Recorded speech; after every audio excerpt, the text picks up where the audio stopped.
Cold millionaire husband cooked breakfast for wife on 7th anniversary. Daughter screamed, "Don't eat, mama." Richard's eyes went cold. The same eyes that had charmed her 7 years ago, that had whispered promises of forever on their wedding night. Now, they looked like chips of ice, calculating and distant. Have you ever looked back at your relationship and realized all the red flags were there from the beginning?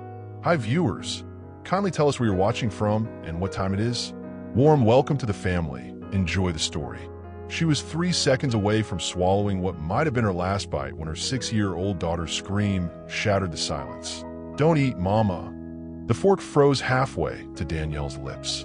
The crystal chandelier cast fractured light across the mahogany dining table, where breakfast meant to heal 7 years of distance suddenly became evidence of something far more dangerous. Richard stood in the doorway, his confident smile faltering like a crack in expensive glass.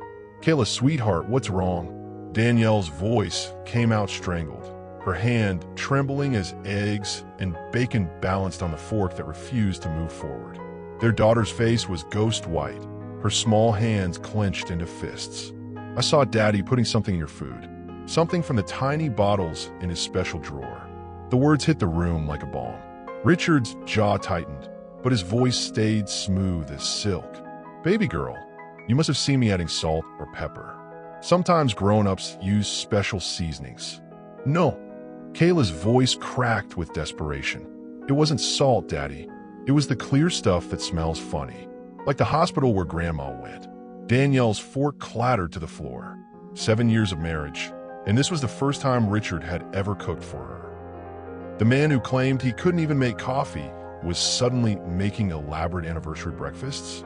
Her nursing instincts kicked in, analyzing symptoms she'd been ignoring for months. The mysterious stomach aches, the dizzy spells that doctors couldn't explain, the fatigue that sleep never cured. Have you ever felt this way? That moment when everything you thought you knew about someone crumbles in a single heartbeat? Have you ever had that gut feeling that someone you trust might be hiding something deadly? When the person supposed to protect you becomes the threat, what do? Richard stepped closer, his expensive cologne mixing with the smell of cooling bacon. "Danielle, you're scaring Kayla with this nonsense. She's just a child with an active imagination." But Danielle was already pushing back from the table, her chair scraping against hardwood floors that cost more than most people's cars. The mansion around them, their Dallas dream home with its soaring ceilings and imported marble, suddenly felt like a beautiful prison. "What tiny bottles, baby?" Danielle knelt beside Kayla, ignoring Richard's sharp intake of breath. "The ones he keeps locked in his office desk. I saw him last week when I was looking for crayons. He has lots of them, and they have scary words I can't read." Richard's mask was slipping now, his hands, manicured and soft from a life of luxury, clenched and unclenched at his sides. "That's enough. Kayla, go to your room. Now." "No." The word came out of Danielle's mouth before she could stop it. "She's not going anywhere." The silence stretched between them like a tightrope. Outside their floor-to-ceiling windows, Dallas sprawled under the morning sun. Millions of people starting their day with normal breakfasts made by people who love them, not people who might be slowly killing them. Richard's eyes went cold, the same eyes that had charmed her 7 years ago, that had whispered promises of forever on their wedding night. Now they looked like chips of ice, calculating and distant. "You're being ridiculous, Danielle. It's our anniversary. I wanted to do something special. Why today?" The question escaped before she could think. "In 7 years, you've never once made me breakfast. You don't even know how to turn on the stove." A memory flashed, their honeymoon in Cabo, when Richard's hands had been gentle as they traced her skin, when his touch made her feel treasured instead of trapped. Now those same hands might have been preparing her death sentence on expensive china. "I learned," he said simply. "I wanted to surprise you." But Kayla shook her head violently. "Mama, I've been having bad dreams about Daddy's secret room, about the bottles and the papers with big words, and about you getting sick like the people on TV." Richard's face shifted, not to concern, but to something that looked disturbingly like disappointment. His shoulders straightened, and for a split second, Danielle saw something that made her blood turn to ice. Relief. He looked relieved that his plan had been interrupted, like a man whose burden had been lifted. That's when she knew their daughter might have just saved her life. Stay with me as we uncover whether a 6-year-old's instinct just prevented a murder disguised as an anniversary gift. Because what happens next will show you how far someone will go when their perfect plan starts falling apart. As the fork clattered to the floor, Richard's face shifted, not to concern, but to something that looked disturbingly like disappointment. That's when Danielle knew their daughter might have just saved her life.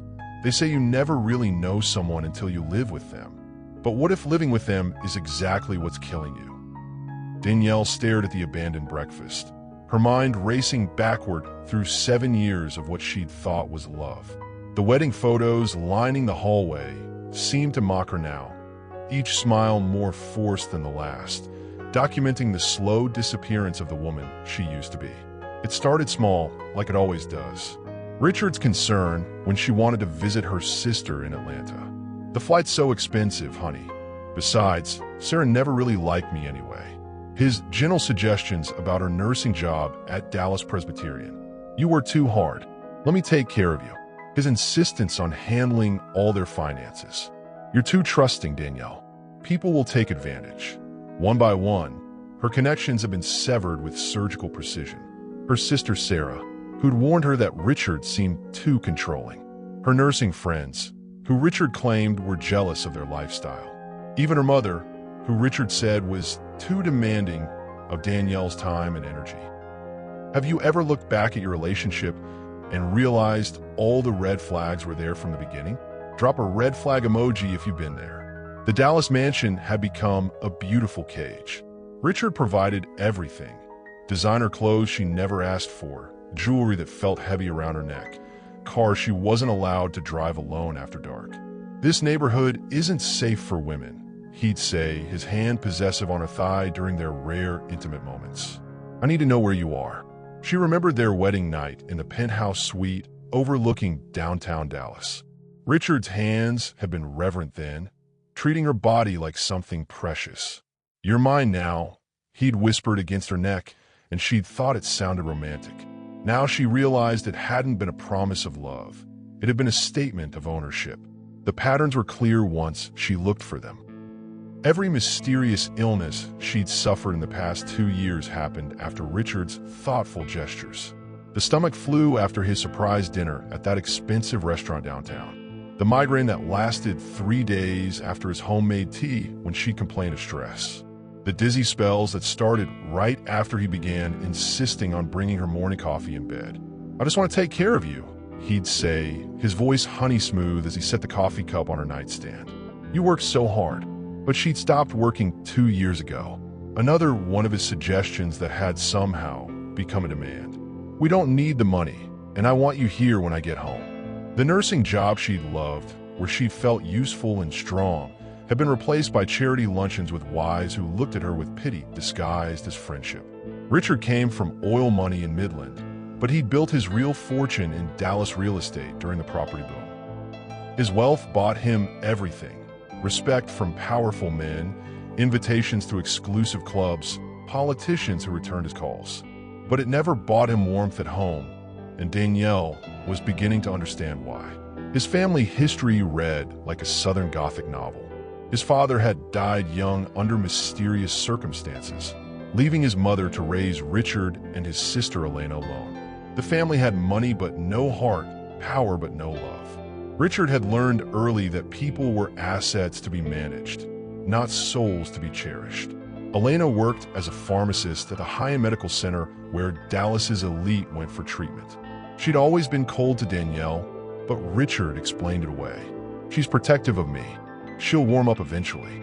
7 years later, Elena still looked at Danielle like she was something temporary, something to be endured rather than embraced.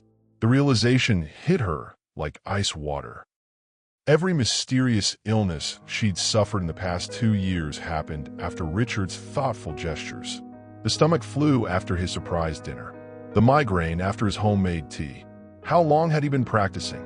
Their intimate life had become a weapon too, though she was only now seeing it clearly. Richard's touch, once tender and seeking, had become possessive and calculated. He controlled when they were intimate, how they were intimate, always insisting she drink the wine he selected, eat the chocolate he brought home. "I want you relaxed," he'd say, his hands skilled but cold. "Let me take care of everything." She thought it was romance. Now she realized it had been research. Kayla's small voice broke through her racing thoughts. "Mama, are you okay?" Danielle looked down at her daughter, Richard's daughter too, though Kayla had always been more intuitive than her father gave her credit for. Those wide brown eyes saw everything, processed everything, remembered everything, including things a 6-year-old shouldn't have to notice about her own father. "I'm okay, baby." Danielle's voice was stronger than she felt. "But we need to talk about what you saw." Richard had disappeared upstairs, claiming he needed to make important business calls. But Danielle could hear him moving around in his office, probably destroying evidence or planning his next move. The man she'd married was a stranger, and that stranger had been slowly killing her for 2 years. The wedding photos lining the hallway seemed to mock her now, each smile more forced than the last, documenting the slow disappearance of the woman she used to be. But that woman wasn't completely gone. She was a nurse. She knew symptoms. She knew patterns. And she knew that the most dangerous predators were the ones who looked like protectors.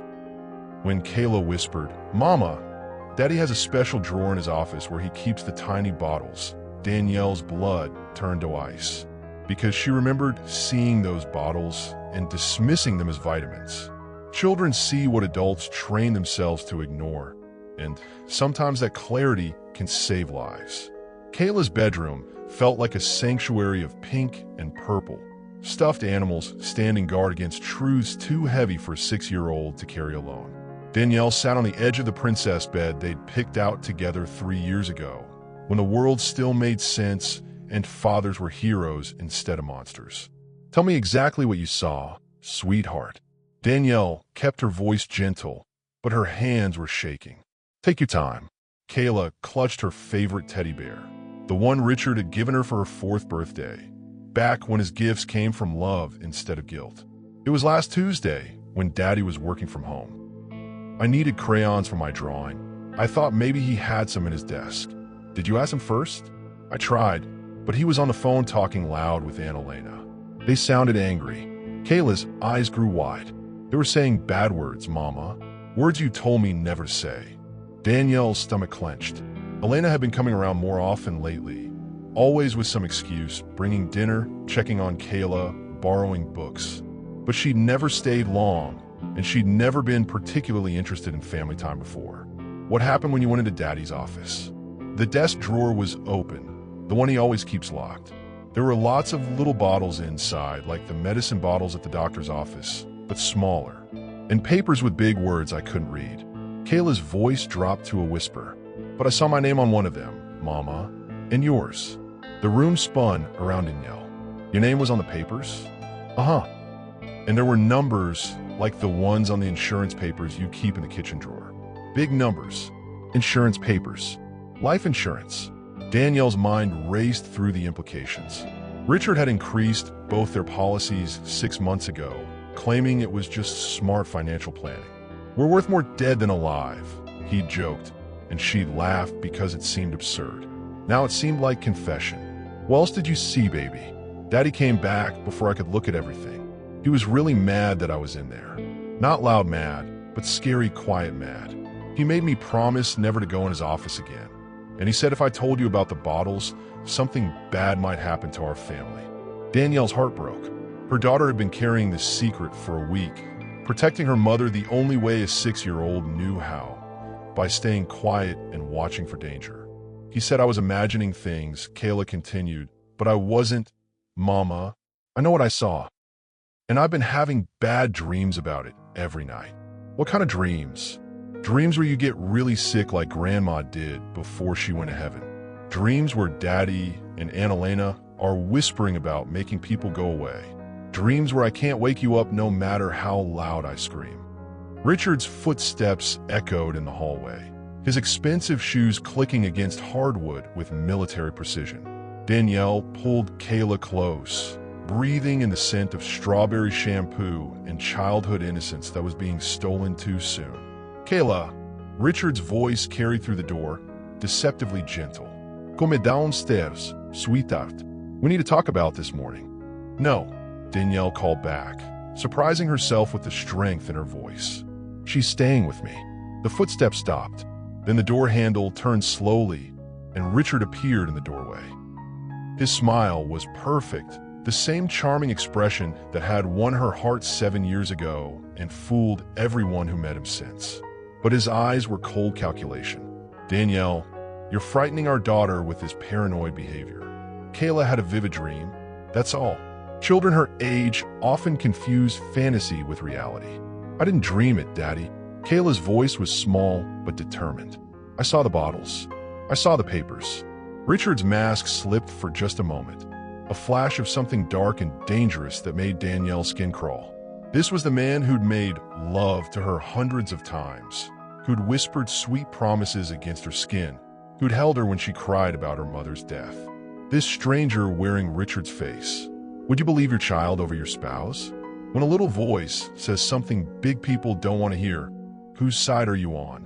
Kayla's imagination has always been active, Richard said, moving into the room with predatory grace. "Remember when she insisted there were monsters in her closet? We handled that situation calmly, didn't we? But this wasn't about monsters in closets. This was about the monster in their house, the one sleeping in their bed, the one who'd been slowly poisoning his wife while planning to cash in on her death." "Show me," Danielle said suddenly. "Show me these bottles Kayla saw." Richard's smile never wavered, but something shifted behind his eyes. "Of course, after we get Kayla settled and calm. This has been traumatic enough for her." "No, right now." The silence stretched between them like a tightrope over hell. Kayla pressed closer to her mother, small hands gripping Danielle's shirt like a lifeline. Outside, Dallas carried on with its normal Tuesday rhythms. People going to work, children playing in yards, families living ordinary lives that didn't include attempted murder disguised as anniversary breakfast. "Fine," Richard said finally. "But when you see that it's just vitamins and business documents, I expect an apology. And I expect us to get Kayla some professional help for these disturbing fantasies." He turned and walked toward his office, his shoulders straight and confident. Too confident for a man whose wife had just accused him of attempted murder. Too calm for someone whose secret had allegedly been exposed by a 6-year-old. Danielle stood, lifting Kayla into her arms. Her daughter felt impossibly light, fragile as spun glass in a world that had suddenly become too dangerous for children. "Whatever we see in there," she whispered against Kayla's ear, "if we did the right thing. You saved Mama's life today." When Kayla whispered, "Mama, Daddy has a special drawer in his office where he keeps the tiny bottles," Danielle's blood turned to ice, because she remembered seeing those bottles and dismissing them as vitamins. She'd been married to him for 7 years and never once entered his private office. Tonight, that was about to change. The leather-bound office smelled of expensive cologne and secrets, moonlight streaming through heavy curtains as Richard led them toward the mahogany desk that had cost more than most people's annual salary.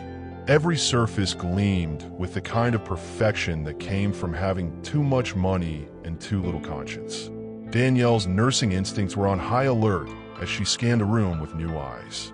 Medical journals stacked neatly on shelves. A locked filing cabinet that she'd never questioned. Framed photos of their family that now seemed like evidence of his perfect facade rather than memories of love. "Here we are," Richard said, his voice smooth as silk as he unlocked the bottom desk drawer. "As you can see, completely innocent." The drawer slid open to reveal exactly what any reasonable person would expect: vitamin bottles, business documents, and office supplies. Danielle's heart sank. Had she been wrong? Had Kayla really been confused? But then she noticed something that made her blood run cold. The bottles were arranged too perfectly, labels facing forward like a pharmacy display. And there were dust marks on the drawer bottom, rectangular shapes where other items had recently been removed. "See?" Richard's hand rested possessively on her lower back, a touch that had once comforted her, but now made her skin crawl. Just supplements for my blood pressure and some important contracts. Kayla squirmed in Danielle's arms, pointing toward the back of the drawer. Those aren't the right bottles, Daddy. The ones I saw were smaller and had different words. Richard's jaw tightened almost imperceptibly. Sweetheart, you're confused. These are the only bottles I keep here. But Danielle was already moving, her years of nursing experience kicking in. She knew how to spot discrepancies, how to read between the lines when patients weren't telling the whole truth. And right now, every instinct she possessed was screaming that something was wrong. May I? She reached for one of the vitamin bottles without waiting for permission. The label was pristine, too pristine for a bottle that should have been handled regularly. And the expiration date was 6 months in the future, despite Richard claiming he'd been taking these supplements for years. If you found evidence that someone you loved was slowly killing you, what would be your first move? Tell me in the comments. Richard, she said carefully, when did you start taking blood pressure medication? About 2 years ago. Dr. Patterson prescribed it after my physical. But Danielle knew Dr. Patterson. She'd worked with him at Dallas Presbyterian before Richard convinced her quit. Patterson was thorough to a fault.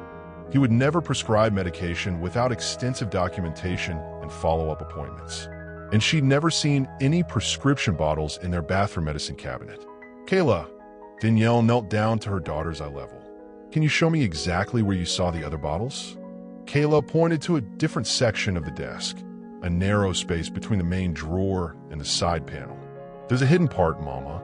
I saw Daddy push something and it opened. Richard stepped forward quickly. That's enough. Kayla's been watching too many spy movies. There's no secret compartment in my desk. But his hand was already moving toward the spot Kayla had indicated, as if to block access. The gesture was small, almost unconscious, but it confirmed what Danielle was beginning to suspect. Move, she said quietly. Excuse me. Move away from the desk, Richard. Now. For a moment, husband and wife stared at each other across 7 years of marriage that was crumbling in real time. Then Richard stepped aside, his charming mask slipping to reveal something cold and calculating underneath. Danielle ran her fingers along the wood paneling where Kayla had pointed. Nothing. Then she pressed gently, and a small section clicked inward. A hidden compartment slid open, revealing what Kayla had really seen. Vials of clear liquid with medical labels she recognized from her nursing days. Research printouts about slow-acting toxins. Insurance policy documents with recent amendments. And a notebook filled with Richard's precise handwriting, documenting dates, dosages, and symptoms. Her symptoms. The room tilted around her as she read entries that corresponded perfectly with her mysterious illnesses over the past 2 years. February 15th, subject experienced nausea and dizziness approximately 4 hours after ingestion. Reduced dosage by half. March 22nd, symptoms too severe, cause suspicion. Switch to alternative compound. Subject. He'd been referring to his own wife as a subject. Danielle. Richard's voice had lost all pretense of warmth. You need to understand. I understand perfectly. Her voice came out steady despite the horror coursing through her veins. You've been poisoning me. For 2 years, you've been slowly killing me. It's not what you think. Then what is it, Richard? Explain to me how this isn't exactly what it looks like. But even as she asked the question, she was reading more of his notes, discovering details that made her stomach turn. He'd been methodical, scientific, treating her murder like a research project, tracking her body weight, monitoring her reactions, adjusting his approach based on her symptoms. The life insurance policy was dated just 3 months after their wedding, with a clause that doubled if death occurred for natural causes. But the real shock was the beneficiary. It wasn't just Richard's name on the paperwork. Elena Crawford was listed as secondary beneficiary. Richard's sister, the pharmacist who had access to any medication she wanted, who had been visiting more frequently, who had never warmed to Danielle despite 7 years of trying. You involved Elena in this, Danielle whispered, the pieces falling into place like dominoes. Your own sister helped you plan my murder. Richard's facade cracked completely. You don't understand the financial pressure we're under. The real estate market collapsed. The company is hemorrhaging money. You needed me dead. We needed a solution. Kayla started crying. Overwhelmed by emotions she was too young to process. Danielle lifted her daughter, turning away from the man she thought she loved, the man who'd been systematically destroying her body while planning to profit from her death. "Get out," she said quietly. "What?" "Get out of this room. Get out of this house. Get away from my daughter." Richard's laugh was bitter. "This is my house, Danielle. My name is on the deed. My money pays for everything you touch. You can't just watch me." The text message thread between Richard and Elena was still open on his laptop. The breakfast didn't work. She didn't eat enough. "We need a new plan for tomorrow." Tomorrow was Kayla's school play, where Danielle always brought homemade treats. They weren't done. The failed breakfast had been just one attempt in an ongoing campaign to kill her. And tomorrow, they were planning to try again, possibly targeting not just her, but other mothers at the school play. As Richard stood there, his perfect mask finally fallen away, Danielle realized with crystal clarity that this wasn't just about insurance money. This was about a man who'd never learned to love anyone more than he loved himself, who saw people as problems to be solved rather than souls to be cherished. The woman who'd walked into this office was the same woman who'd almost eaten poison that morning. But the woman who walked out was someone different entirely, someone who knew exactly what she was up against and had no intention of becoming a victim.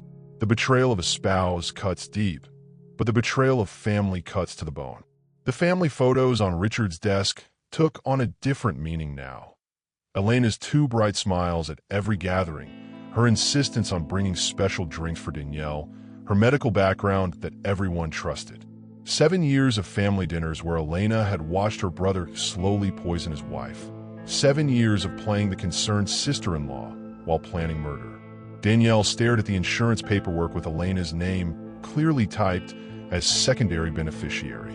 $2 million split between siblings who decided she was worth more dead than alive. The numbers swam before her eyes. Not just the money, but the dates, the calculated timeline of her own planned execution. How long has Elena known? Danielle's voice was barely a whisper, but it cut through the office silence like a blade. Richard had the grace to look ashamed, though she wasn't sure if it was about the murder plot or getting caught. From the beginning, she suggested it. Actually, the words hit her like a physical blow. Elena had suggested it. The woman who'd hugged her at their wedding, who'd held Kayla as a baby, who'd sat beside her hospital bed when Kayla was born. That woman had looked at Danielle and seen a problem to be eliminated. Has someone you trusted ever made you question everyone else in your life? When you can't trust family, who can you trust? The pharmacy gives her access to anything she needs. Richard continued, his voice flat and emotionless. Untraceable compounds that mimic natural death. She's been researching it for months. Months. Danielle clutched Kayla tighter, her daughter's small body trembling against her chest. This wasn't a desperate decision. This was a business plan. The company is failing, Danielle. We're going to lose everything. The house, the cars, our reputation. Elena's pharmacy is struggling too. The insurance money would save us both. So you decided to kill me. We decided to find a solution to an impossible situation. The clinical way he discussed her murder made her skin crawl. This wasn't passion or jealousy or even hatred. This was cold calculation, a spreadsheet approach to ending a human life. She wondered how many nights they'd spent planning her death, how many family dinners where Elena had smiled at her while knowing she was meant to die. Danielle's phone buzzed. A text message from Elena herself. "How did the anniversary breakfast go? Richard said you loved his cooking. Can't wait to hear all about it at Kayla's play tomorrow. I'm bringing those special cookies you always enjoy." Face-blowing kiss. The emoji felt like a mockery. Special cookies. Just like the special drinks Elena always brought to family gatherings. The ones that left Danielle feeling dizzy and nauseous hours later.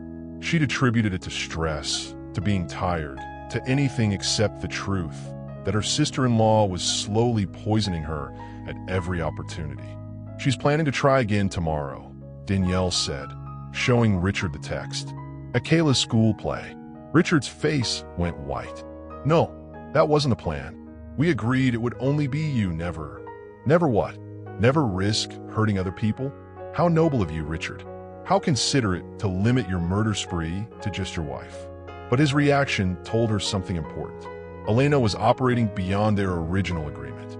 The woman who'd started as an accomplice was becoming something more dangerous. Someone taking initiative, making her own plans, expanding the scope of their crime. She's out of control, Richard muttered, more to himself than to Danielle. This was supposed to be clean, simple. Natural causes after a long illness.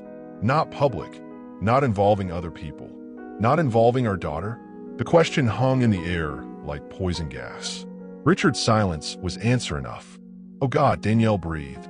Kayla's a witness now. She saw too much, knows too much. Elena wants to eliminate the problem completely. The text message thread between Richard and Elena was still open on his laptop. The breakfast didn't work. She didn't eat enough. We need a new plan for tomorrow.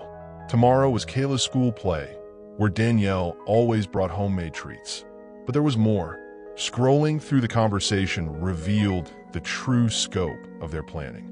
Elena had been researching compounds that would work on children, discussing dosages that would be appropriate for smaller subjects. The special cookies weren't just meant for Danielle. They were meant for anyone who might have seen something suspicious, heard something dangerous, or simply been in the wrong place at the wrong time. You were going to kill children, Danielle said, the words barely audible. A school play. You were going to murder innocent children to cover up what you'd done to me. Richard's face had gone gray. That wasn't part of the plan. Elena's lost perspective. She thinks we need to eliminate all potential witnesses. Potential witnesses to what? A woman dying of mysterious natural causes? How many witnesses could there be to that? She's paranoid. She thinks people will ask questions, investigate connections. She wants to create a tragedy big enough that individual deaths get lost in the chaos. The scope of Elena's ambition was breathtaking in its cruelty. Not just murder, but mass murder. Not just financial gain, but the willingness to destroy entire families to protect her secret. The woman who'd smiled at Danielle across countless dinner tables was planning to poison children. Danielle thought about the other mothers at Kayla's school, the ones who would attend tomorrow's play with the same innocent trust she'd carried for 7 years. They would accept Elena's cookies the same way Danielle had accepted her special drinks, with gratitude for the gesture, never suspecting the intent. How many people were you planning to kill? Just you, Richard said quickly. It was only ever supposed to be you. But Elena has other ideas. Elena has lost her mind. The irony was bitter. Richard was condemning his sister for expanding their murder plot, while apparently seeing nothing wrong with the original plan to slowly poison his wife.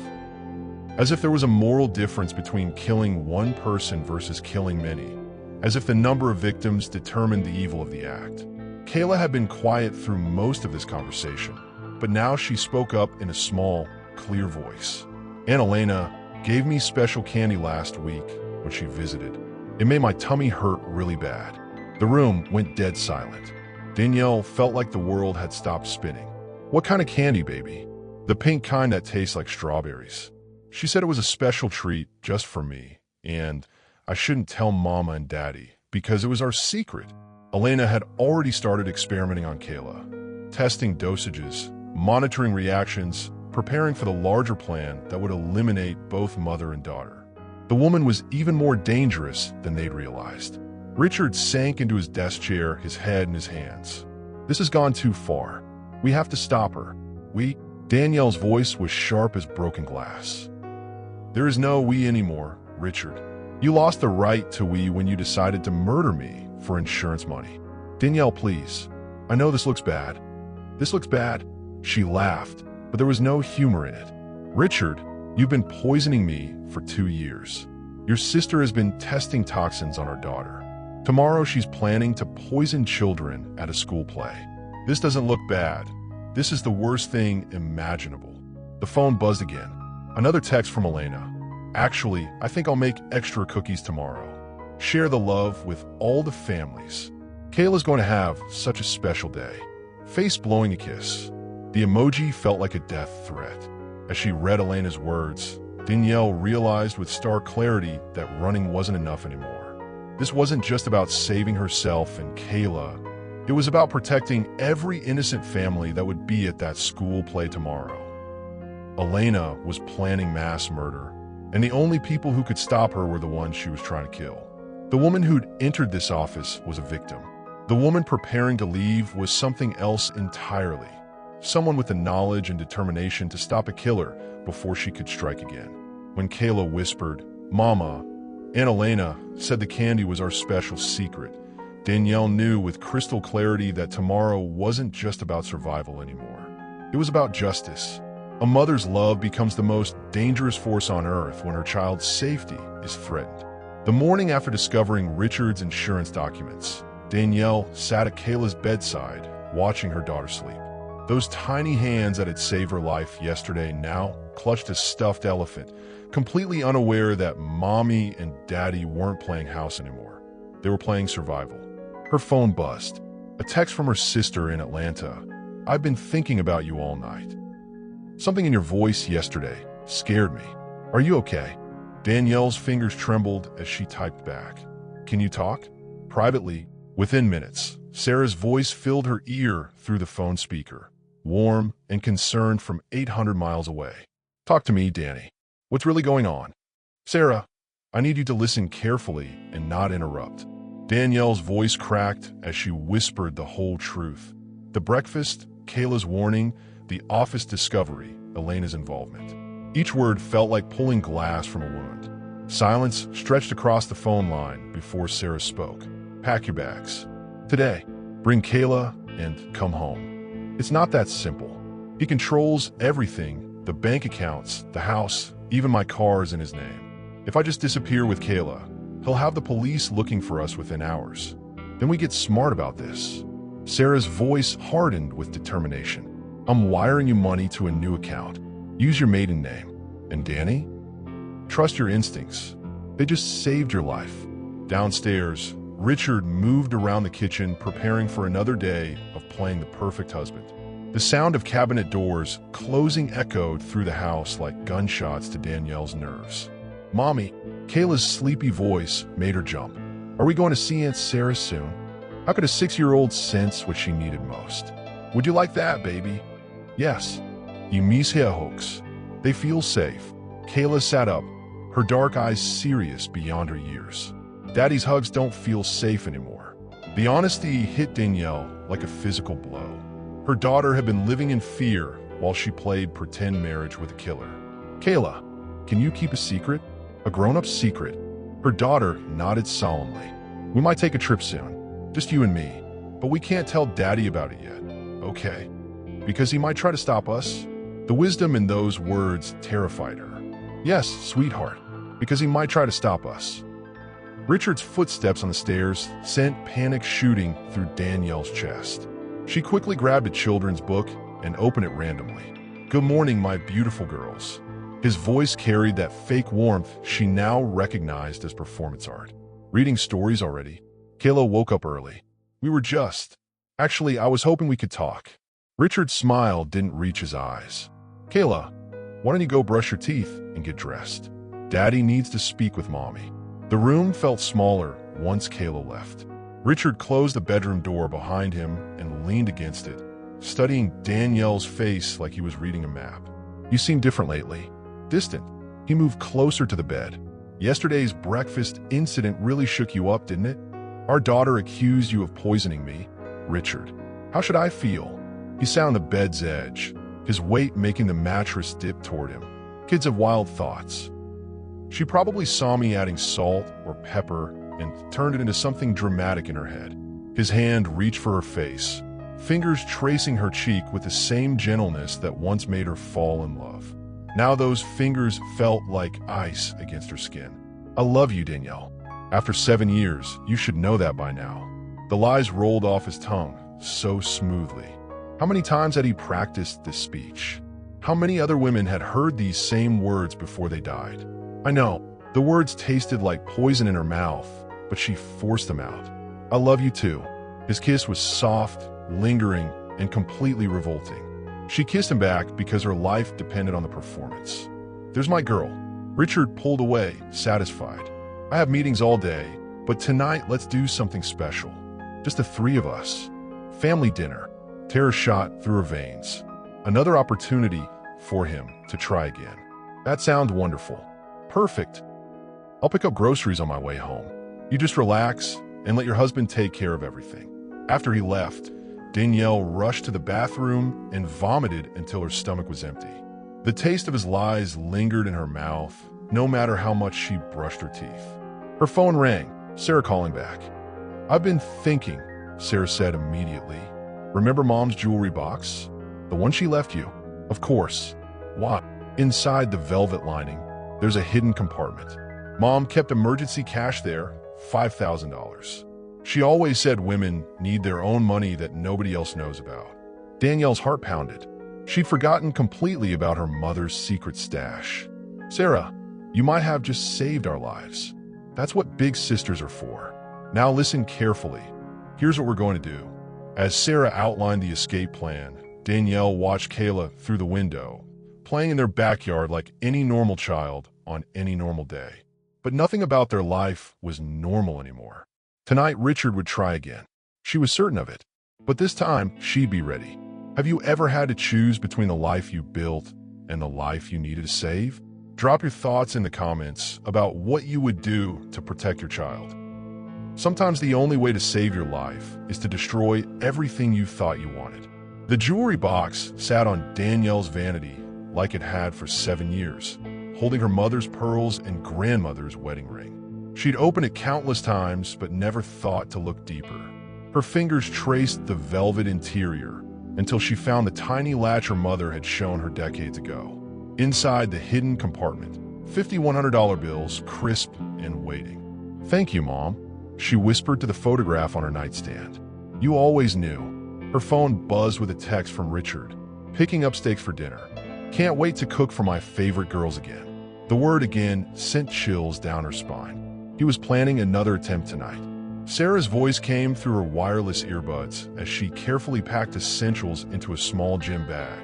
"The bank account is set up under your maiden name, Mitchell. I've wired $3,000. The Atlanta apartment is ready. What about Kayla's school? Her friends? Danny, her life is more important than her social calendar. You can't save her childhood if you don't save her life." The truth cut deep but clean. Danielle folded Kayla's favorite pajamas into the bag, each item another step away from the woman she used to be.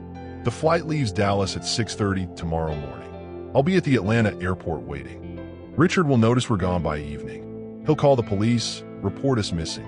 Let him. By the time anyone takes it seriously, you'll be in Georgia with a paper trail showing you fled domestic violence. I've already contacted a lawyer here."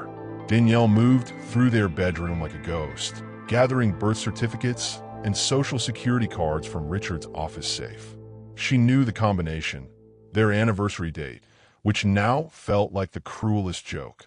The photographs lining their hallway mocked her as she passed. Their wedding day, Richard's arm around her waist possessively. Kayla's first birthday, his smile never quite reaching his eyes. 7 years of evidence that she'd been living with a stranger. Kayla found her in the kitchen, making lunch with shaking hands. "Mommy, you look scared." "I am scared, baby. But sometimes being scared means we need to be brave. Like when I told you not to eat Daddy's breakfast?" Exactly like that. Danielle knelt to her daughter's eye level. "Remember how we talked about taking a trip? Well, we're going tomorrow morning. Very early." Kayla's face lit up. "To see Aunt Sarah?" "Yes, but it has to be our secret until then." "Can you do that?" "I'm good at secrets. I kept the secret about Daddy's bottles." The words hit Danielle like a punch. "What bottles, sweetheart?" "The little ones in his special drawer. He told me they were vitamins for Mommy, but they smelled funny, not like the vitamins at the store." How long had her 6-year-old been carrying this burden? How many adult conversations had she overheard and processed with a child's clarity? "You did the right thing telling me, Kayla. You're the bravest little girl I know." The afternoon dragged like torture. Every car door slamming outside made her jump. Every phone notification sent panic shooting through her chest. She cleaned obsessively, cooked Kayla's favorite snacks, played board games. Anything to keep her hands busy and her mind from racing. At 4 o'clock, she packed their escape bag in the trunk of her car under the pretense of grocery shopping. The weight of it felt like freedom and terror combined. Richard's key in the front door at 5:30 made her heart stop. "I'm home. Something smells incredible in here." She'd been cooking all afternoon to maintain normalcy. The kitchen counters were covered with his favorite dishes: mashed potatoes, green beans, cornbread. A last supper she had no intention of eating. "I wanted tonight to be special," she called from the stove, forcing cheerfulness into her voice. He appeared behind her, arms wrapping around her waist from behind. His cologne mixed with something else, something medicinal and sharp that made her stomach turn. "This is why I married you," he murmured against her neck. "You take such good care of your family." His hands moved across her stomach, and she fought the urge to recoil. Tomorrow night, she'd never have to feel those hands again. "Where's our princess?" "Upstairs playing. She's been asking about family game night after dinner." "Perfect. I have a special dessert planned." Richard's smile was predator sharp. Chocolate cake with extra frosting. Kayla's favorite. Another opportunity to poison them both. But this time she was ready. "That sounds wonderful. You're such a thoughtful father."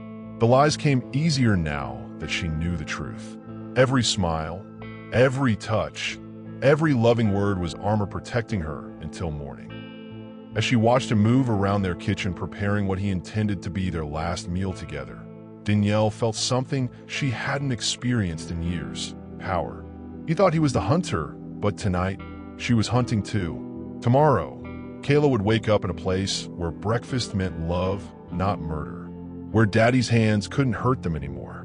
Tonight, she just had to survive one more performance. What would you risk to save your child's life? Tell me in the comments. How far would you go to escape someone who was supposed to protect you? She accepted his dinner invitation, knowing it might be her last meal. But this time, she was the one with a plan. The dining room chandelier cast golden light across the mahogany table, where 3 place settings waited like actors on a stage. Danielle had hidden a small recording device inside the flower centerpiece earlier. Insurance in case tonight went wrong and she didn't live to tell the story. "Mama, can I sit next to you tonight?" Kayla's request was innocent, but Danielle heard the underlying fear. Even at 6, her daughter sensed the danger circling their family dinner. "Of course, baby girl." Danielle pulled out the chair beside hers, creating a barrier between Kayla and Richard. Richard emerged from the kitchen carrying a platter of perfectly grilled steaks, his smile bright enough to fool anyone who didn't know what those hands are capable of. "Ladies, dinner is served." The meat looked delicious. The mashed potatoes were creamy perfection. The green beans were seasoned exactly how she liked them. But Danielle's nursing training kicked in as she watched Richard's movements. The way he placed Kayla's plate first, then hers, saving his own for last. "Everything looks amazing, honey. You really outdid yourself. Only the best for my girls." Richard's hand squeezed her shoulder possessively. "I was thinking after dinner, we could talk about planning our next vacation. Maybe somewhere tropical. Just the 3 of us." The casual mention of future plans while planning her murder was breathtaking in its audacity. "That sounds wonderful. Kayla would love the beach. Daddy, can we build sandcastles?" Kayla's excitement was genuine, completely unaware that her father was discussing a trip he never intended for them to take. "All the sandcastles you want, princess." Danielle cut her steak into small pieces, moving them around her plate to create the illusion of eating. Each bite she pretended to take was another minute closer to freedom. "You know, Danielle, I've been thinking about our conversation yesterday. About trust." Her fork paused halfway to her mouth. "What about it? Marriage is built on trust, don't you think? When we stop trusting each other, everything falls apart." The irony was suffocating. He was lecturing her about trust while seasoning her food with poison. "I agree completely. Trust is everything." Richard's phone buzzed. A text message. His face lit up as he read it, then quickly dimmed when he realized she was watching. "Work emergency. I might need to step out later tonight. Lie. She knew without looking that the message was from Elena. They were coordinating the timing of whatever they had planned for dessert. Of course, family comes first, but I understand work obligations. Kayla pushed her vegetables around her plate, eating only the bread and mashed potatoes. Smart girl. She was instinctively avoiding anything that could be tampered with. Princess, you need to eat your green beans. They're good for you. They taste funny tonight, Daddy. Richard's jaw tightened almost imperceptibly. They taste the same as always. Be a good girl and finish your plate. It's okay, Danielle intervened quickly. She's been eating well all day. Sometimes kids go through phases.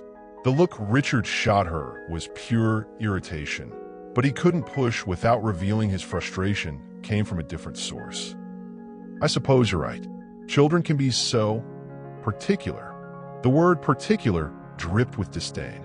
This was how he really saw their daughter, as an obstacle to his plans.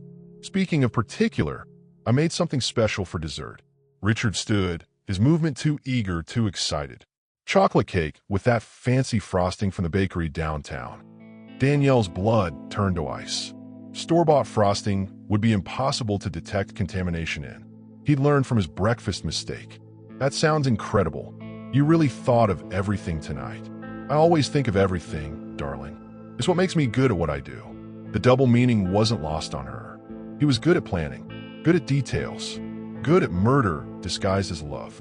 When he disappeared into the kitchen, Danielle leaned close to Kayla. Baby, when Daddy brings dessert, I want you to tell him your tummy hurts. Can you do that for Mommy? Kayla nodded seriously. Is the cake going to have the same funny taste? Her daughter's intuition was razor sharp. Yes, sweetheart. I think it might.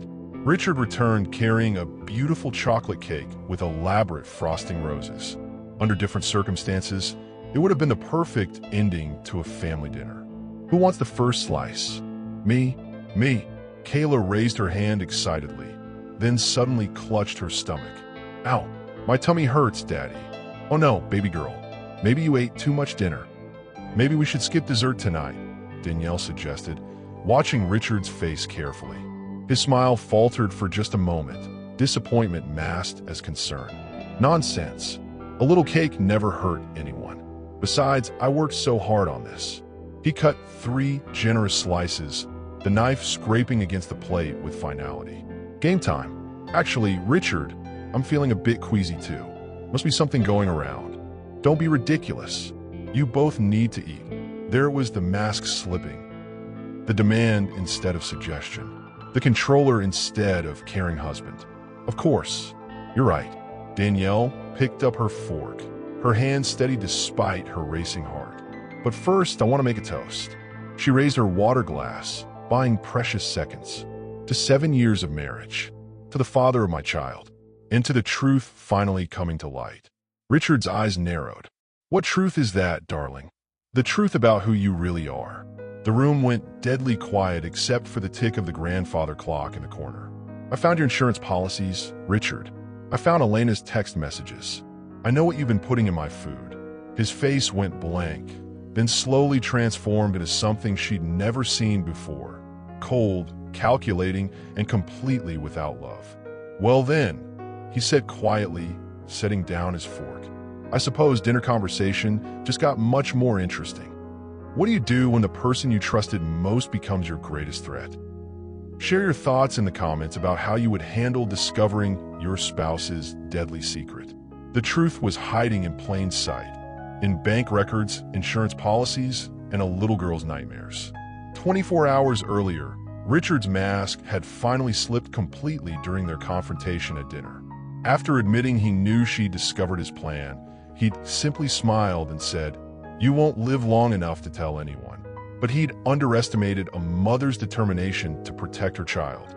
Now Danielle sat across from Detective Maria Santos in a small coffee shop 30 minutes outside Dallas. Kayla safely at Sarah's house in Atlanta after their early morning escape. The recording from dinner played softly through the detective's earbuds, Richard's voice admitting to years of slowly poisoning his wife. Mrs. Crawford, this recording is compelling evidence, but we need more to build a solid case. Detective Santos was a woman in her 40s with kind eyes and calloused hands. someone who understood what it meant to fight for survival. I have bank records showing unusual purchases from medical supply companies, insurance policies with suspicious timing. And this. Danielle slid a small vial across the table. I found it in his office safe. My nursing background helped me identify it as a slow-acting toxin. Detective Santos examined the vial carefully.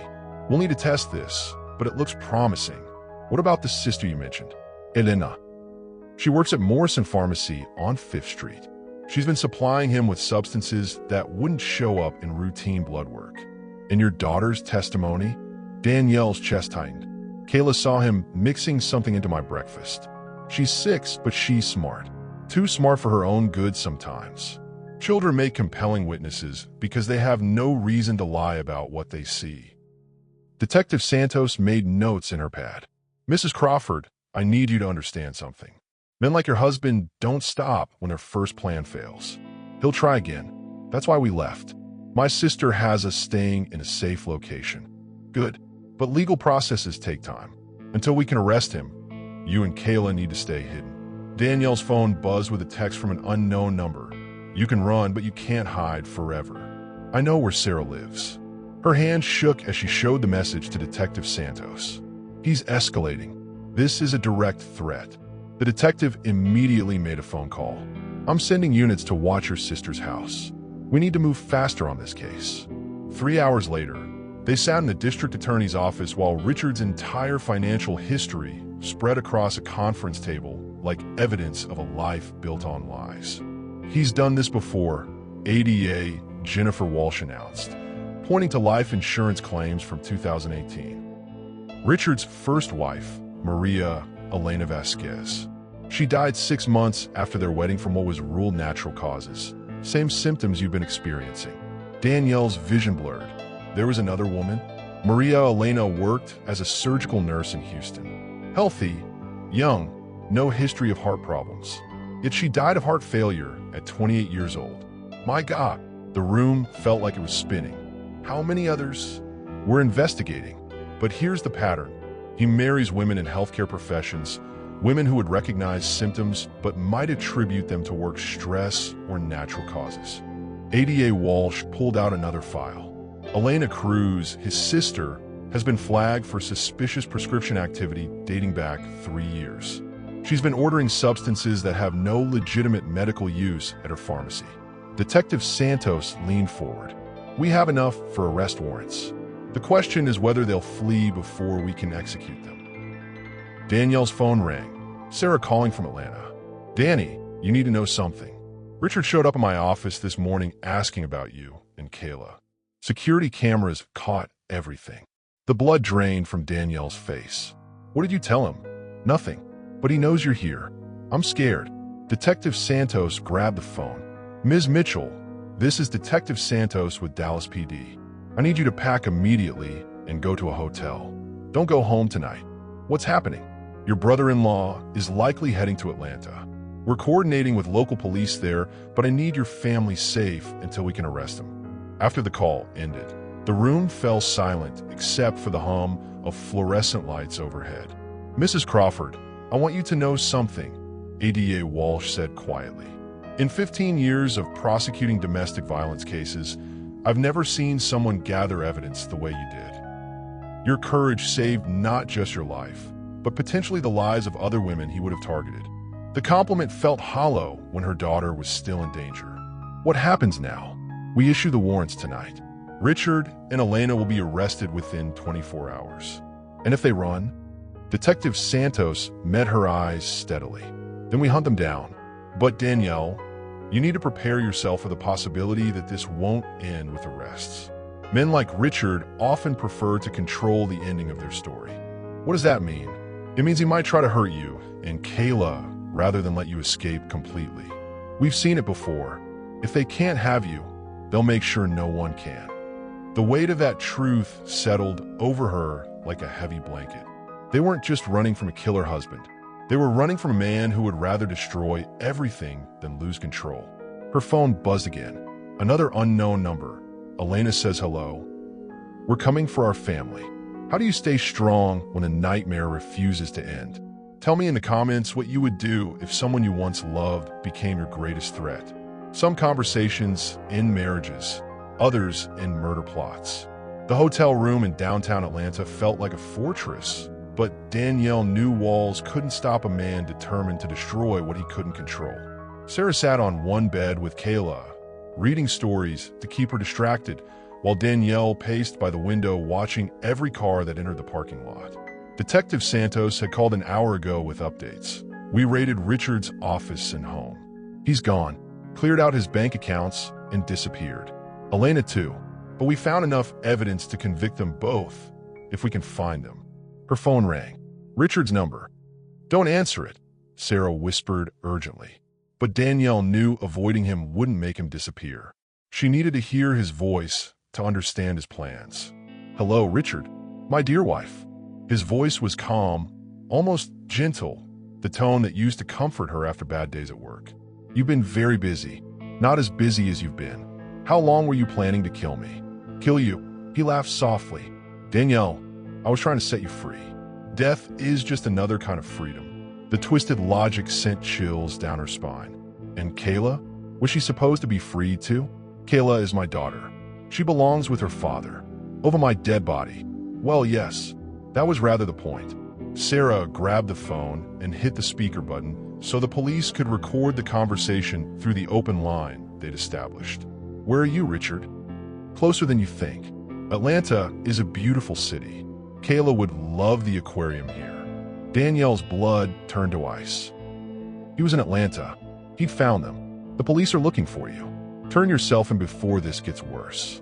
Worse for whom? You're the one hiding in a hotel room like a criminal. You're the one who destroyed our family. I saved our family. From you. You saved nothing. His voice exploded with rage, then immediately returned to that eerily calm tone. You took my daughter away from me. You turned her against me with your paranoid fantasies. Kayla saved my life by warning me about your poison. Kayla is 6 years old. She doesn't understand adult relationships. You poisoned her mind against her own father. The gaslighting was breathtaking even now. Even caught red-handed, he was trying to make her question reality. Richard, I found the vials. I have recordings of you admitting everything. The police have evidence going back years. Evidence can be misinterpreted. Recordings can be edited. But a father's love for his daughter? That's pure truth.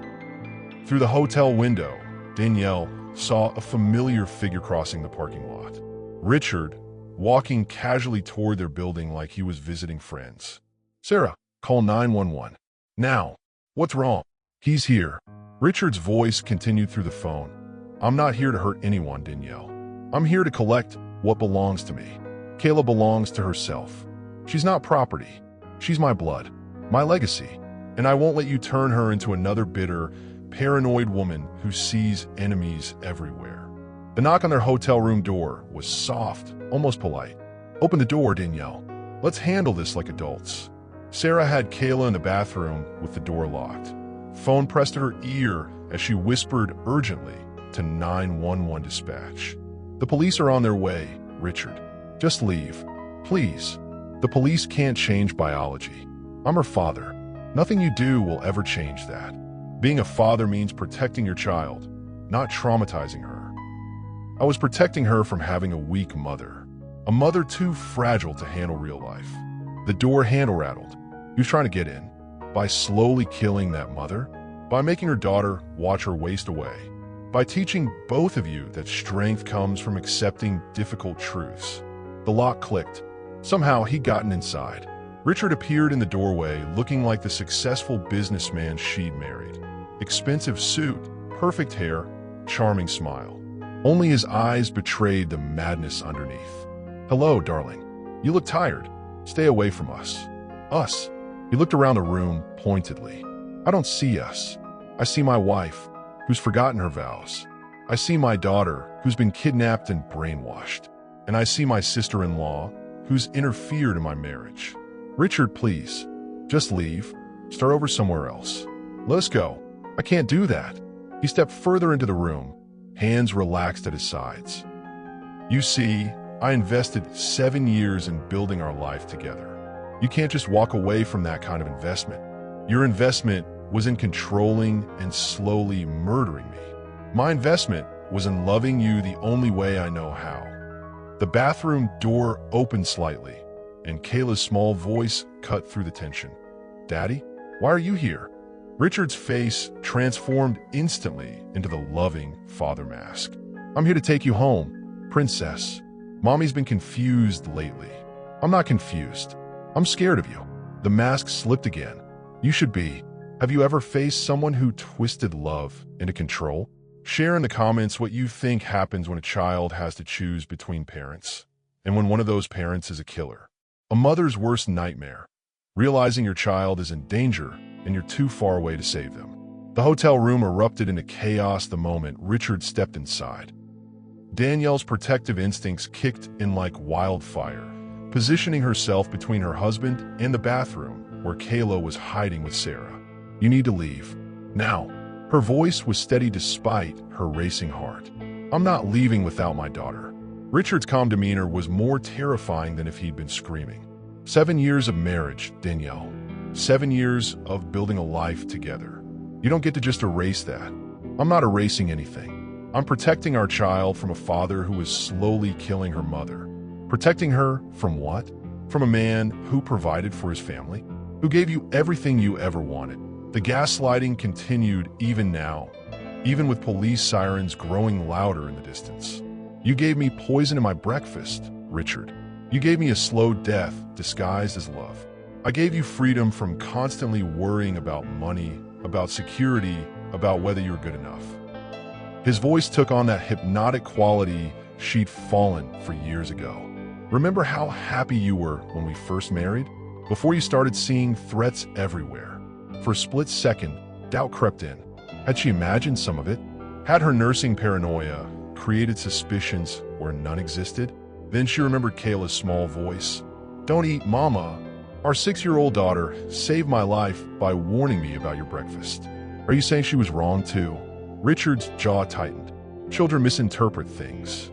They see adults cooking and create stories. "She saw you mixing something into my food, something that wasn't supposed to be there. She saw me adding seasoning, salt, pepper, normal cooking ingredients." The bathroom door cracked open, and Kayla's frightened voice cut through their argument. "Daddy, why do you have the little bottles in your pocket?" Richard's hand instinctively moved to his jacket pocket, confirming what Kayla had observed with those sharp 6-year-old eyes. "Princess, grown-ups carry lots of things in their pockets. Medicine for headaches, vitamins. Those aren't vitamins." Kayla stepped out from behind Sarah, her small chin raised defiantly. "Vitamins don't make mommy sick when you put them in her food." The truth from a child's mouth was devastating in its simplicity.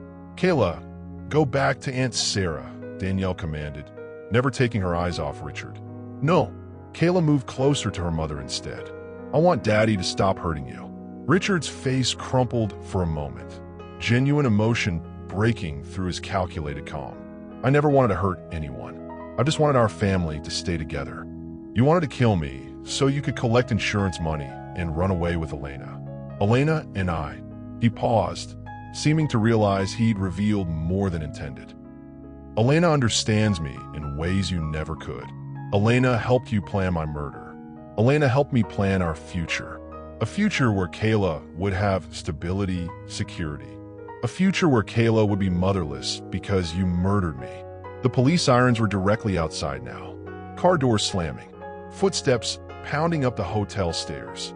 Richard pulled a small vial from his pocket. Clear liquid that caught the hotel room light like liquid diamonds. "It's not too late, Danielle. We can still fix this. Together. Put that away, Richard. Just one drink. You won't feel any pain. It'll be peaceful like going to sleep." Sarah grabbed Kayla and pulled her behind the bed as Richard uncapped the vial. "Think about it logically," he continued, his voice taking on that reasonable tone that used to convince her he was right about everything. "You've destroyed my reputation, my business, my relationship with my daughter. What kind of life do you think any of us will have now? A life where we're not being slowly poisoned by someone who promised to love us. I did love you. I do love you. This is love, Danielle. Taking control when everything falls apart. The hotel room door exploded inward as Atlanta police officers flooded the space, weapons drawn. "Drop the vial. Hands where we can see them." Richard looked around the room, at the police, at Danielle, at Kayla peeking over the bed, and something shifted in his expression. Not surrender, but calculation. "Daddy." Kayla's small voice was confused, scared. "Why do the police want you to put your hands up?" "Because Daddy made some mistakes, Princess. But mistakes can be fixed." He raised the vial toward his lips. "Richard, don't. If I can't have my family, then my family can't have each other either." Time moved in slow motion as officers lunged forward, as Danielle screamed, as Kayla cried out for her daddy. The vial shattered against the hotel room wall, its contents spreading across cheap carpet like spilled dreams. Richard hit the ground hard, officers restraining him as he fought against handcuffs. "You think this ends anything?" he shouted as they dragged him toward the door. "Elena knows where you live, where Kayla goes to school, where your sister works. This doesn't end just because you caught me." The threat hung in the air like poison gas, even after they'd removed him from the room. Danielle collapsed onto the bed next to Sarah and Kayla, all three of them shaking with adrenaline and relief and terror. "Is Daddy going to jail?" Kayla asked quietly. "Yes, baby. For a long time." "Good. I don't want him to hurt you anymore." But as police officers took their statements and crime scene technicians photographed the broken vial, Danielle couldn't shake Richard's final words. Elena was still out there, and according to Richard, she knew where they lived. The nightmare wasn't over. It was just beginning a new chapter. How do you protect your child when the threat comes from the people who should love them most? Share your thoughts about how far you'd go to keep your family safe. Sometimes the law works exactly as it should, swift, final, and merciless to those who prey on the innocent. 6 months later, Danielle sat in the Dallas County Courthouse watching Richard enter the courtroom in an orange jumpsuit and shackles. The man who once commanded boardrooms and intimidated business rivals now shuffled like a broken stranger. Kayla squeezed her hand from the seat beside her. At 6 years old, she was too young to fully understand the legal proceedings, but old enough to know Daddy was being punished for trying to hurt Mommy. "He looks different," Kayla whispered.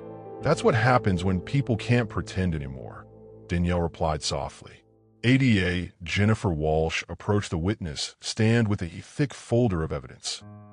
6 months of investigation had uncovered a web of lies, manipulation, and carefully planned murder that shocked even seasoned prosecutors. "Your Honor, the state will prove that Richard Crawford systematically poisoned his wife over a period of 18 months while simultaneously planning her death to collect on multiple life insurance policies totaling $2.3 million. The courtroom was packed with reporters, neighbors, and Richard's former business associates, people who'd known him as a charming, successful entrepreneur. Now they stared at him like he was a dangerous animal in a cage. Furthermore, we will show that Mr. Crawford conspired with his sister, Elena Cruz, to obtain restricted substances through fraudulent pharmaceutical orders. These substances were specifically chosen because they would mimic natural health complications, making detection nearly impossible. Detective Santos took the stand first, her testimony methodical and damning. She described finding detailed notes in Richard's office outlining dosage amounts, timing schedules, and expected symptoms. The defendant kept meticulous records, Detective Santos testified. He documented his wife's reactions to different substances like she was a laboratory experiment. When they played the recording from their final dinner together, Richard's voice, admitting to years of poisoning, filled the courtroom. Several jurors visibly recoiled when he described it as setting her free. "That's Daddy's voice," Kayla whispered, confused. "But he sounds mean. Sometimes people hide who they really are for a long time," Danielle explained quietly. The medical examiner testified about Richard's first wife, Maria Elena Vasquez, whose death had been ruled natural causes until they exhumed her body. Tissue samples revealed the same toxins found in Danielle's system. Maria Elena Crawford died from systematic poisoning over approximately 6 months, the examiner stated. The substances found in her remains are consistent with those discovered in the defendant's possession. 2 wives, Same method, same motive. The pattern was undeniable. When Danielle took the stand, the courtroom fell silent. She'd prepared for this moment for months, but facing Richard across the room still made her stomach twist. Mrs. Crawford, can you describe your physical symptoms during the 18 months preceding your escape? Constant fatigue, stomach problems that doctors couldn't explain, heart palpitations, headaches that felt like someone was driving nails into my skull. Her voice grew stronger with each symptom. I thought I was falling apart. My husband convinced me it was stress from motherhood. Did you ever suspect poisoning? Never. Why would I? I trusted my husband completely. When someone you love brings you breakfast in bed, you don't think they're trying to kill you. What changed your mind? My daughter. Kayla saw him putting something in my food and warned me not to eat it. She saved my life. The prosecutor showed the jury photographs of the vials found in Richard's office, bank records showing insurance policy purchases, and text messages between Richard and Elena discussing increasing the dosage.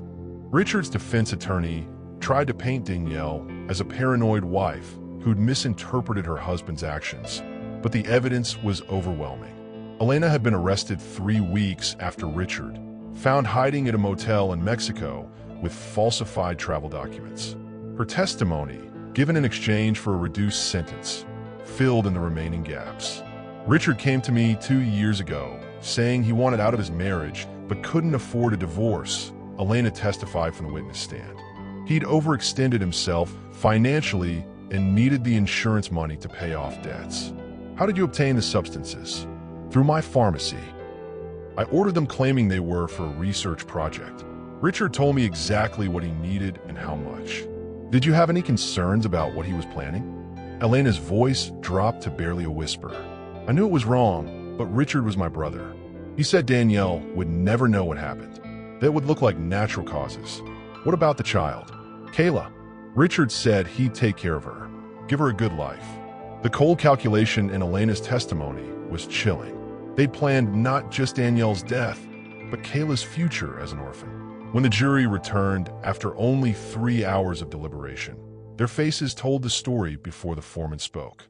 On the charge of attempted murder in the first degree, we find the defendant guilty. On the charge of conspiracy to commit murder, we find the defendant guilty. On the charge of the murder of Maria Elena Vasquez, we find the defendant guilty. Richard showed no emotion as the verdicts were read. No remorse, no surprise, no anger, just empty acceptance. Judge Morrison sentenced him to life in prison without possibility of parole.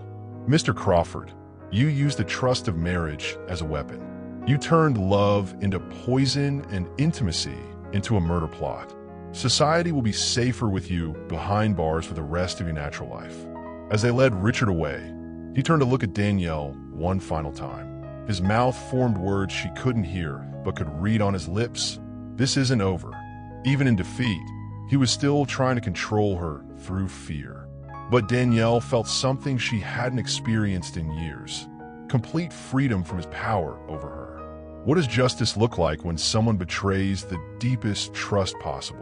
Tell me in the comments what you think should happen to people who use love as a weapon. Freedom tastes different when you've almost lost everything. Sweeter, sharper, infinitely more precious. 1 year after Richard's conviction, Danielle stood in the kitchen of their small Atlanta apartment watching Kayla make pancakes for breakfast. The morning sunlight streaming through clean windows felt like a gift after so many years of shadows. Mama, does this look right? Kayla held up a pancake shaped vaguely like a butterfly. It looks perfect, baby girl. Perfect wasn't about the shape. Perfect was about making breakfast without fear, eating food prepared with love instead of poison, waking up in a home where every meal was safe. The apartment was tiny compared to their Dallas mansion, but every square inch belonged to them. No hidden vials in desk drawers. No secret compartments holding evidence of planned murder. Just a mother and daughter building a life from scratch. I like cooking with you better than watching Daddy cook, Kayla said matter-of-factly, flipping another pancake with careful concentration. Why is that? Because when you cook, you smile. Daddy never smiled when he cooked. He looked angry. Even at 7 years old now, Kayla remembered details that broke Danielle's heart. How long had her daughter been afraid during those breakfast preparations?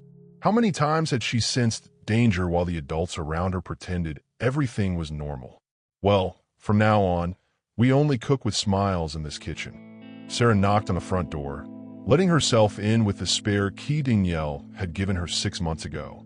Having family close again felt like breathing after being underwater for years. Morning, you two. How are my favorite girls today? Aunt Sarah, look at my butterfly pancake. That's the most beautiful butterfly I've ever seen. Almost too pretty to eat. Sarah had moved to Atlanta 3 months after the trial, claiming she wanted a change of scenery. But Danielle knew the truth. Her sister was still protecting them, still making sure they were never alone when the nightmares came. Any word from Dr. Peterson about the therapy sessions? Sarah asked quietly while Kayla focused on her cooking. She thinks Kayla is processing everything remarkably well. Kids are more resilient than we give them credit for. And what about you? How are you processing everything? Danielle paused, considering the question honestly. Some days I feel like a completely different person. Stronger, like I survived something that should have killed me and came out tougher. And other days I wonder if I'll ever trust anyone completely again. It was the truth she hadn't spoken aloud before. Richard's betrayal had been so complete, so systematic, that it poisoned her ability to believe in love without questioning every gesture, every kindness, every moment of vulnerability. Have you thought about dating? Sarah, I'm serious. You're 32 years old. You deserve to find love again. Real love. I found love once. Look how that turned out. You found manipulation disguised as love. There's a difference. Kayla served them pancakes on mismatched plates from the thrift store, proud of her culinary creation. They ate in comfortable silence, sunlight warming their faces through windows that had no secrets behind them. After breakfast, Danielle walked Kayla to school, something she'd never been able to do in Dallas because Richard insisted on controlling their daily routines. Now the 10-minute walk was her favorite part of each day. Mama, can I ask you something? Always. Do you think Daddy loved us? Really loved us? The question she'd been dreading finally came. How do you explain to a 7-year-old that love and control are different things? That some people mistake possession for affection? I think Daddy loved the idea of having a family. But love means wanting someone to be safe and happy, even when it's hard for you. Real love doesn't hurt people. Like how you love me, exactly like how I love you, and how Aunt Sarah loves us. Yes, so Daddy didn't really love us. He just wanted to own us. The clarity in her daughter's voice was startling. Children understood complicated truths better than adults sometimes. That's right, baby girl. But that's Daddy's problem, not ours. We know how to love the right way. At school pickup that afternoon, Kayla's teacher, Mrs. Rodriguez, pulled Danielle aside. I wanted you to know that Kayla helped a new student today who was crying about her parents' divorce. She told her that sometimes families have to change to be safer, and that doesn't mean it's anyone's fault. Pride swelled in Danielle's chest. Her daughter was turning her trauma into compassion for others. She's remarkable, Mrs. Rodriguez continued. Most children who've experienced what she has would be withdrawn, fearful. But Kayla seems determined to help other kids feel less alone. That evening, as they sat together reading bedtime stories, Kayla looked up from her book with serious eyes. Mama, I'm glad we left Alice. Me too, sweetheart. I'm glad Daddy can't hurt anyone anymore. Me too, and I'm glad we're learning how to be happy again. Danielle kissed her daughter's forehead, breathing in the scent of strawberry shampoo and childhood innocence that had somehow survived everything they'd been through. We're not just learning to be happy, baby girl. We're learning to be free. Outside their apartment window, Atlanta hummed with life and possibility. Tomorrow held job interviews, new friendships, maybe even the chance to trust someone again. Tonight, they were safe. Tonight, they were together.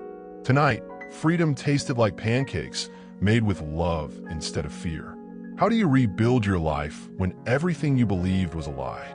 Share your thoughts about starting over and learning to trust again. She thought the nightmare was over until she realized some evils run in families. 18 months after Richard's conviction, Danielle was finally sleeping through the night without nightmares when the first letter arrived. "Mama, there's mail for you," Kayla called from the apartment's front door, where she'd been waiting for her friend Emma to walk to school together. The envelope had no return address, just Danielle's name written in block letters that looked deliberately disguised. Inside, a single piece of paper with a message that made her blood run cold. "My brother always said you were special. Now I understand why. Looking forward to meeting you properly. M. Marcus Crawford."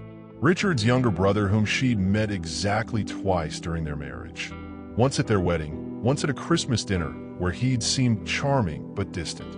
Her hands shook as she called Detective Santos, who'd become more friend than professional contact over the past year. Danielle slowed down. What exactly did the letter say? She read it word for word, her voice steady despite her racing heart. "I'll be right over. Don't go anywhere alone until I get there." Within an hour, Detective Santos sat at Danielle's kitchen table examining the letter with gloved hands while Kayla played at Emma's house, safely away from whatever new threat was emerging. "What do you know about Marcus Crawford?" "Almost nothing. Richard rarely talked about his family. Said they were estranged over money. We investigated him during Richard's trial, but he had an alibi for everything. Clean record, steady job as an accountant in Houston, no connection to Elena or the pharmaceutical supplies. Then why is he contacting me now? Family loyalty, maybe? Or he blames you for his brother's conviction." Detective Santos made several phone calls while Danielle paced the apartment, checking locks and window latches like she had during those final terrifying days in Dallas. "Houston PD is sending units to check his last known address. But Danielle, I want you to consider protective custody until we know what we're dealing with." "For how long?" Kayla just started feeling secure here. "I can't uproot her life again. Better uprooted than buried." The harsh truth hit like a physical blow. Just when they'd learned to breathe freely, fear was poisoning the air again. That evening, with extra police patrols circling their building, Danielle tried to maintain normalcy for Kayla's sake. They made dinner together, worked on homework, watched a movie about talking animals that made them both laugh. But every sound from the hallway sent adrenaline shooting through her veins.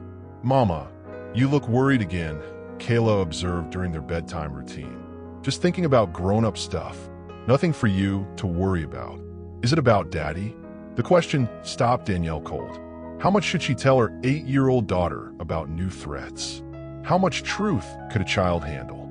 "Someone who knew Daddy sent me a letter today. The police are making sure we stay safe." "Someone mean like Daddy?" "We don't know yet. But remember what we learned in therapy? We can't control what other people do, but we can control how we respond. By being smart and staying together." Exactly. 2 days later, Marcus Crawford was found dead in his Houston apartment, apparent suicide by drug overdose. But the investigators' call brought disturbing news. "Mrs. Crawford, we found extensive surveillance materials in his apartment. Photos of you and Kayla, your daily routines, Kayla's school schedule. He'd been watching you for months." Danielle's knees went weak. "Months?" Bank records show he drove to Atlanta 6 times in the past year. Always stayed just one night. Always paid cash for everything. What was he planning? We found journals. Detailed fantasies about completing Richard's work. He blamed you for destroying his family's reputation. The investigator paused before delivering the final blow. "Mrs. Crawford, there's something else. Marcus had a daughter, 16 years old, named Jessica. She's been in foster care since her mother died 3 years ago, but she's aging out of the system next month. What does that have to do with us?" "She's been writing to Richard in prison, weekly letters for the past year. And according to the prison mail logs, he's been writing back. Another family member, another potential threat. How many people were going to blame her for Richard's choices? Where's Jessica now?" That's the problem. She ran away from her foster home 2 weeks ago, right around the time Marcus sent you that letter. Fear crystallized into clarity. They weren't dealing with one disturbed man anymore. They were dealing with a family that saw Richard as a victim and her as the villain who destroyed their lives. "Detective, I need you to be honest with me. Will this ever really be over?" Danielle, I've been working domestic violence cases for 15 years. Sometimes the threat ends with the abuser. Sometimes it spreads to people who love the abuser more than they love the truth. What do? You do what you've been doing. You protect your daughter, you trust your instincts, and you refuse to live in fear. That night, as Danielle double-checked all the locks and set up chairs against the doors, she realized something had changed inside her. She wasn't the terrified wife who'd fled Dallas 18 months ago. She was a mother who'd survived systematic poisoning, gathered evidence against the killer, and rebuilt her life from nothing. If Richard's family wanted a war, they picked the wrong woman to fight.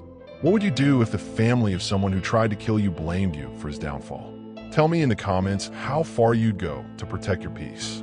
2 years later, she stood in another kitchen making breakfast, but this time, love, not poison, seasoned every bite. The morning sunlight streamed through the windows of their new house. A real house with a yard where Kayla could play safely and a kitchen large enough for 3 people to cook together. James stood at the stove making his famous blueberry pancakes, while Kayla set the table with careful precision. "How many pancakes for the birthday girl?" he asked, grinning at Kayla. 5. No, 6. No, 3. I don't want a tummy ache before my party. 9 years old today, and Kayla had invited 12 friends to celebrate in their backyard. The simple joy of planning a normal birthday party still felt like a miracle to Danielle. James caught her eye across the kitchen and smiled, the kind of smile that came from 2 years of building trust one honest conversation at a time. They'd met at a support group for domestic abuse survivors, both learning how to love again after betrayal had nearly destroyed them. "What are you thinking about?" he asked softly, wrapping his arms around her waist from behind. "Just grateful," she whispered against his chest. "So grateful for ordinary mornings. Mama, can James officially adopt me now that you're married?" Kayla asked between bites of pancake, syrup coating her chin. The question they'd been discussing privately for months had apparently been on Kayla's mind too. "What made you think about that, sweetheart?" Emma's mom said that when grown-ups get married, sometimes the kids get to choose their family too. "I want to choose James." Danielle's throat tightened with emotion. After everything they'd been through, her daughter was choosing love over fear, trust over trauma. "James, what do you think about that?"